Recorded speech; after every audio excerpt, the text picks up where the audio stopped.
नमस्ते प्यारे साथियों, कैसे हैं आप सभी। मैं प्रीति सिंह स्वागत करती हूँ आप सभी। शुरू करते हैं क्लास को। बहुत ही ज्यादा महत्वपूर्ण प्रश्न दिल्ली पुलिस एसएससी रेलवे के लिए आपको कराए जा रहे हैं।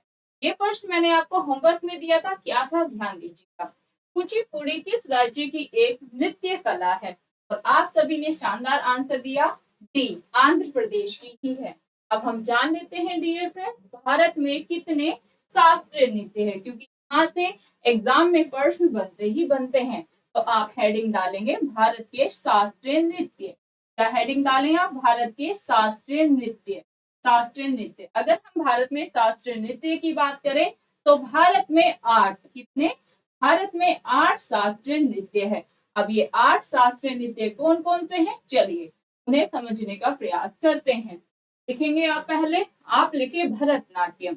पहला जो शास्त्रीय नृत्य है भरतनाट्यम आप लिखेंगे, भरतनाट्यम। दूसरा आप लिखेंगे कथक। आप क्या लिखेंगे? कथक लिखेंगे। तीसरा आप लिखेंगे मोहिनी अट्टम। तीसरा आप क्या लिखे? मोहिनी, मोहिनी अट्टम लिखेंगे, मोहिनी अट्टम लिखेंगे। फिर आप लिखेंगे कथकली। कथकली लिखेंगे, कथकली लिखेंगे। फिर आप लिखेंगे ओडिसी, ओडिसी लिखेंगे, ओडिसी लिखेंगे। फिर आप लिखेंगे मणिपुरी, मणिपुरी लिखेंगे। और फिर आप लिखेंगे कुचिपुड़ी। क्या फिर आपने लिखना है? कुचिपुड़ी लिखेंगे। देखते हैं, आई थिंक 8 हो गए होंगे। नंबरिंग भी कर लेते हैं। नंबर 1 भरतनाट्यम, दूसरा कथक, तीसरा मोहिनी अट्टम, चौथा हम जानते हैं कथकली, पांचवा ओडिसी, छठा मणिपुरी, सातवां कुचिपुड़ी। एक रह गया है, हाँ लास्ट में जो है वो आप नोट करेंगे। 8वां जो ऐड हुआ, इसको हम लिख देते हैं, यहाँ पर आपको दिख जाएगा। 8वां जो शास्त्रीय नृत्य है सत्रिया। ये तो हो गए 8 हमारे शास्त्रीय नृत्य। फिर क्वेश्चन कैसे बनते हैं उन पर चलते हैं। आपसे पूछेंगे जो भरतनाट्यम है यह कहाँ का शास्त्रीय नृत्य है? तो पहले आप भरतनाट्यम लिखें। भरतनाट्यम कहाँ का शास्त्रीय नृत्य है? ऑप्शन में दे देंगे आपको, उत्तर प्रदेश का है, केरल का है, आंध्र प्रदेश का है, तमिलनाडु का। तो आपका आंसर क्या होगा? भरतनाट्यम शास्त्रीय नृत्य जो है यह तमिलनाडु राज्य में किया जाता है। अब आप कथक नोट करेंगे। कथक में ना बहुत सारे स्टूडेंट को कंफ्यूजन रहता है। तो कथक जो शास्त्रीय नृत्य है यह है अपने उत्तर प्रदेश का। कहाँ का है? उत्तर प्रदेश का है।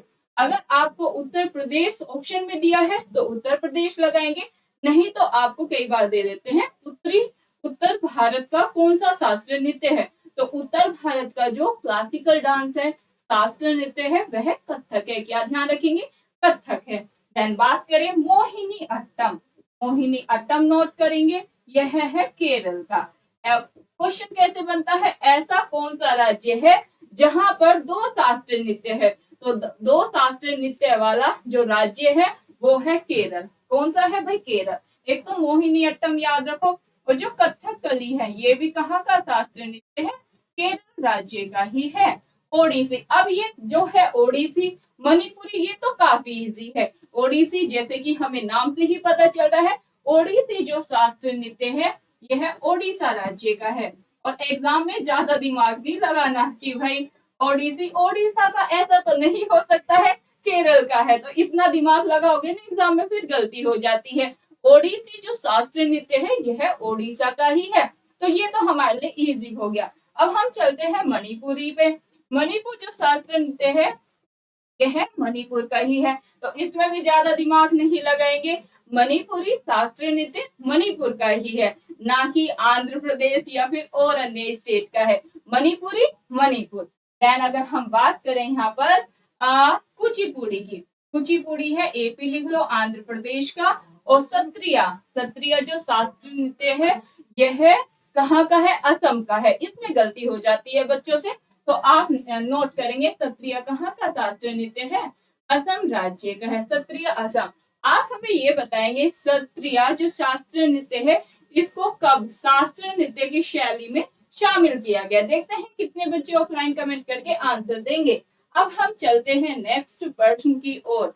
माय म्यूजिक माय लाइफ नामक पुस्तक किसने लिखी? स्टैटिक जीके से फिक्स है डियर फ्रेंड्स, 1-2 प्रश्न बुक से आना ही आना है। तो यहाँ पर किस बुक की बात हो रही है?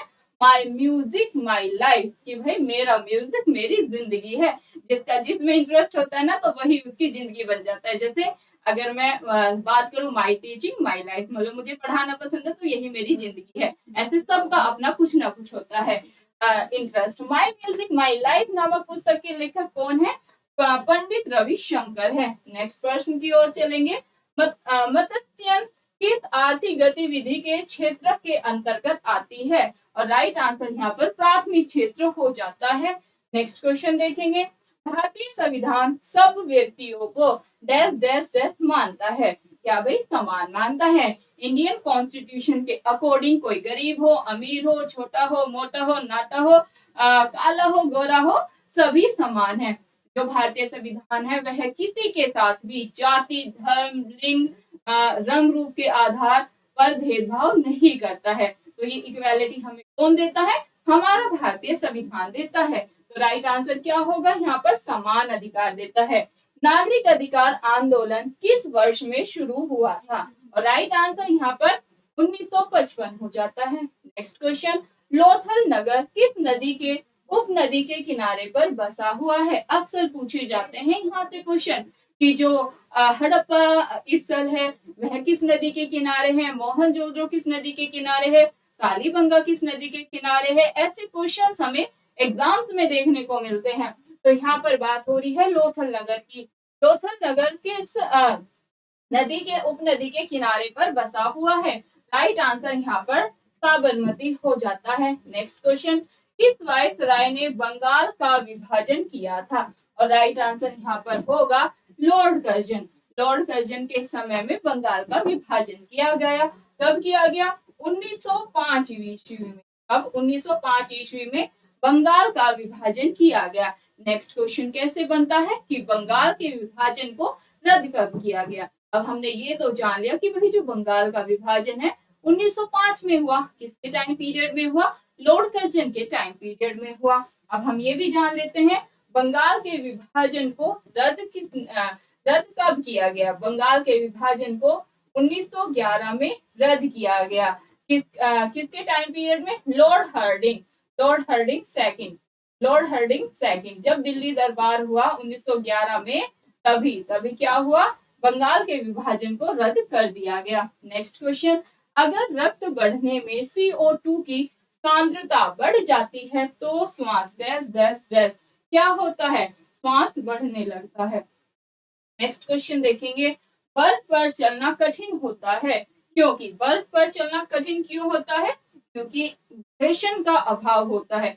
आप अगर मनाली वगैरह गए होंगे ना, शिमला वगैरह, और अगर बर्फ में चले होंगे तो आपने देखा होगा बर्फ पर चलना बहुत कठिन होता है। चाहे आप कैसे भी जूते पहन लो, फिसलन होती है। एक बार हमें मनाली जाने का मौका मिला, सारी फैमिली गए थे, तो हम 3 सिस्टर भाई वहां पर जब चल रहे तो फिसल के जा रहे। मेरी बड़ी सिस्टर गिर गई, उसको उठा रहे तो सब पे उस पर हंस रहे। फिर दूसरा जना गिर रहा है। तो वो क्यों होता है? ध्यान दीजिए, बर्फ पर चलना कठिन होता है क्योंकि वहां पर घर्षण का भाव होता है। इस कारण फिसल के लोग बर्फ पर गिरते हैं। अब हम चलते हैं नेक्स्ट प्रश्न की ओर। निम्नलिखित में से कौन सा अम्ल खट्टे दूध या मट्ठा में पाया जाता है? खट्टे दूध में और खट्टे मट्ठा में कौन सा अम्ल पाया जाता है? आंसर होगा लैक्टिक अम्ल। यह क्वेश्चन भी पूछा गया दिल्ली पुलिस में। अम्ल नीले लिटमस को किस रंग में बदल देता है? अम्ल जो होता है वह नीले लिटमस को किस रंग में बदल देता है? लाल में, हरा में, बेरंग में या फिर गुलाबी? डियर फ्रेंड्स, ये है आपके होमवर्क का क्वेश्चन। उम्मीद करते हैं सभी बच्चे जैसे पिछले प्रश्न का आंसर आप सभी ने दिया था, इस प्रश्न का भी आंसर आप जरूर देंगे। नेक्स्ट क्लास में इस प्रश्न का आंसर बता के आगे हम बहुत सारे महत्वपूर्ण प्रश्न को कंटिन्यू करने वाले। आप सभी बताइएगा कि आपको ये क्लास कैसी लग रही है। बहुत सारे बच्चे की कमेंट्स थे कि मैम आप थोड़ा एक्सप्लेन करके बताया करें ऑप्शंस को, तो अब से वैसे ही शुरू कर दिया है। फ्रेंड्स, मैं चाहती हूँ कि आपका 1 मिनट भी बेकार ना जाए, क्योंकि लास्ट समय में क्या होता है ना, जैसे दिल्ली एग्जाम को अब 1-1.5 महीना ही है, तो बच्चा रैपिड फायर पढ़ना पसंद करता है कि क्वेश्चन आंसर। मैं थ्योरी भी समझाती हूँ, मुझे थ्योरी समझाकर पढ़ाने में ही अच्छा लगता है, लेकिन मैं आपके ही चल रही हूँ। आप कहते थे कि मैम क्वेश्चन आंसर जल्दी कराए, तो मैं वैसे क्लास को कर रही थी। लेकिन बहुत सारे बच्चे कह रहे थे कि मैम आप थोड़ा एक्सप्लेन करके चलिए ऑप्शंस को, तो अब हम वैसे चल रहे हैं। बाकी आप जिस भी सब्जेक्ट में आपको दिक्कत है, जो और क्लासेस आप चाह रहे हैं, मैंने करंट अफेयर की सीरीज तो आपको कराई रही हूँ, अब जीके जीएस भी करा रही हूँ। और अगर आप जैसे हिस्ट्री की अलग से क्लास चाहते हैं, पॉलिटी की 50-50 या 100-100 क्वेश्चन कम समय में ज्यादा कंटेंट, आप ऐसे अपना फीडबैक दिया करें। जैसे अब आपने ये फीडबैक दिया कि मैम थोड़ा एक्सप्लेन करके चले, तो हमें पता चला ना कि बच्चे ऐसा पढ़ना चाह रहे हैं, तो हम वैसे क्लास को कर रहे हैं।